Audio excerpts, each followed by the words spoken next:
Okay.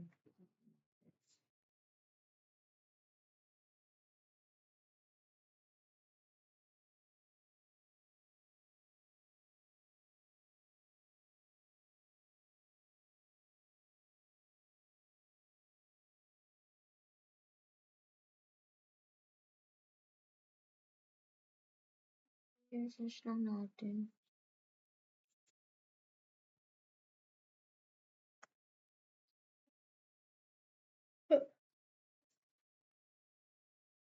Okay. Punta tayo dito sa terminal. Terminator. Tapos type natin here sudo system ctl status with the dash manager. Enter. Okay, yan na naman tayo sa password para sana gumana. It's not working. Pagpa-password siya. Okay, yan. After enter the password, type here. Type this sudo system ctl start was a manager. And then after that sudo system ctl status was a manager. And then observe the VASA manager is active. Mag-run siya. It remains disabled, which indicates the service will not start automatically on reboot.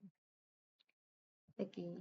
So select daw ang activity. So, meron ba dito? Ano ba ito? Iba ata yun. Ay, wait. Ito tayo. Activities. Ayun. Tapos ayun. In the activities, select daw ay Firefox. Wait lang. Ayan, ito pala. Select Firefox.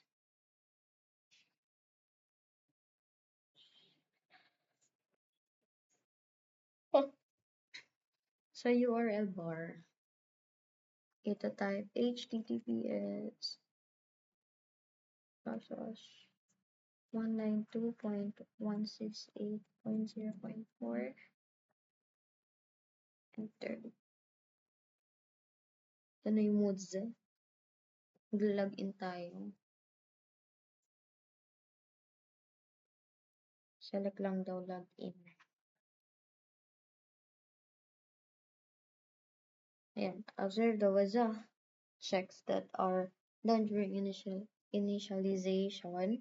The WASA manager will load when these checks are completed.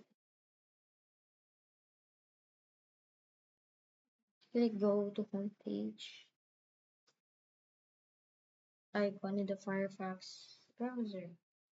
Leave the devices in their current state and proceed to the next task. Okay, now we're going to verify the CM agent on a Windows device. Punta tayo kay ACI WIN11. And then click natin ang start. And then type natin dito PowerShell.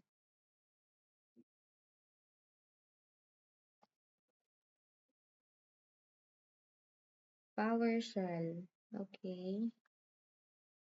Ito na siya. Click natin. And then i-type natin dito net.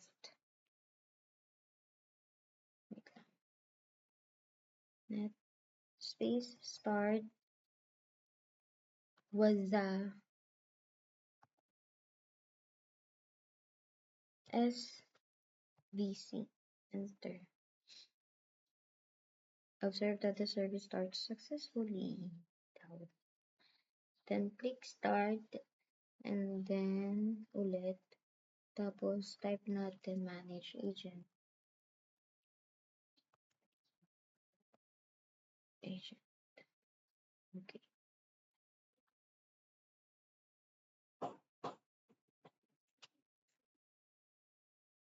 What was this?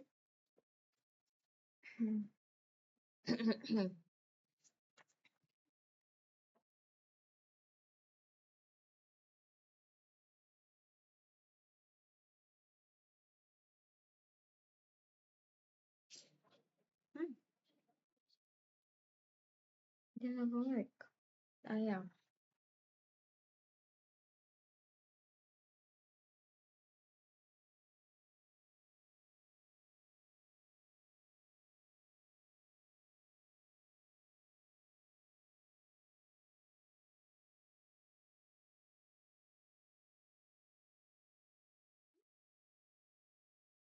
Hindi siya nag-work. Ayaw.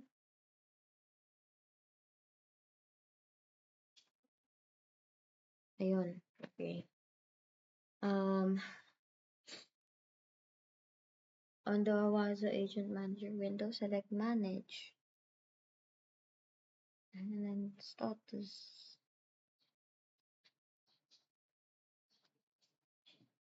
And then click OK.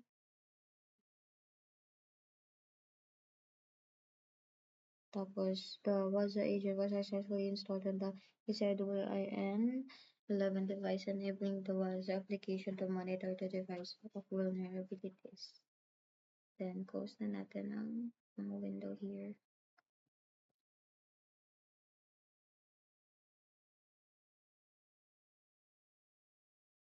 Okay, task number 3, detect vulnerabilities on a Windows device. Punta tayo kay Asian mo. And then, the Firefox, click Go Homepage. Nag-go homepage na tayo.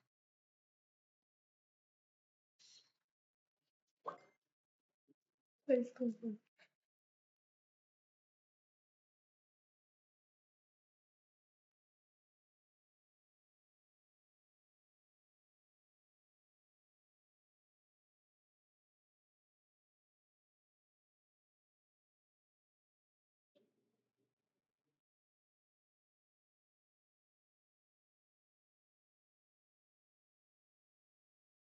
And then, select natin,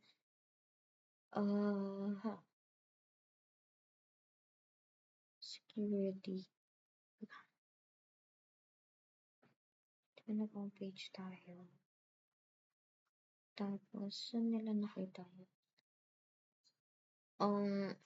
Security configuration assessment. Ito ba? Or baba? Ba't wala? Settings. Modules. Okay, ito yun. Security information configuration. Settings. Nasa settings na tayo. Bakit wala? Modules. Okay.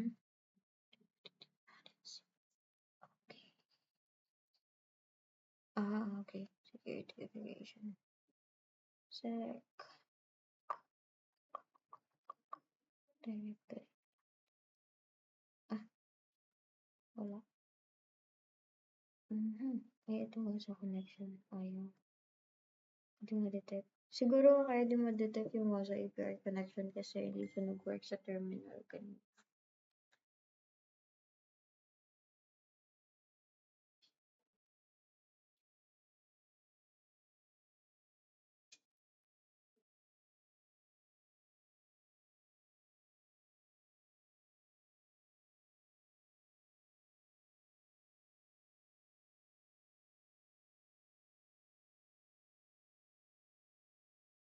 I think yun nga yan.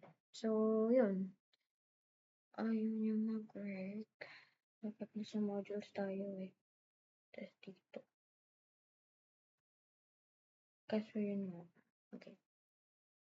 So yun, in the Firefox browser, select daw yung security configuration assessment in the auditing and policy monitoring pane. On the inventory tab, click select agent and then click on ACWIN on the export agent. Okay. And then click CIS Microsoft Windows 11 Enterprise Benchmark version 1 on the inventory tab. On the inventory tab, click hold in the CIS Microsoft Windows 11 Enterprise Benchmark V version 1 pane. And then in the results field on the of the check screen, select the drop-down menu.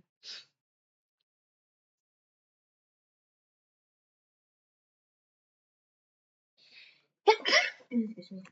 The WASA CM application has detected several possible vulnerable configurations on the ACIWIN 11 device. The cybersecurity specialist can use this to evaluate the results and remediate them according to the company's policies. And then close the Firefox.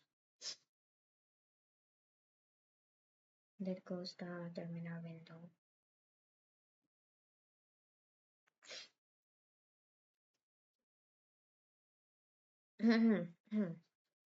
Okay, so that's it. We're done.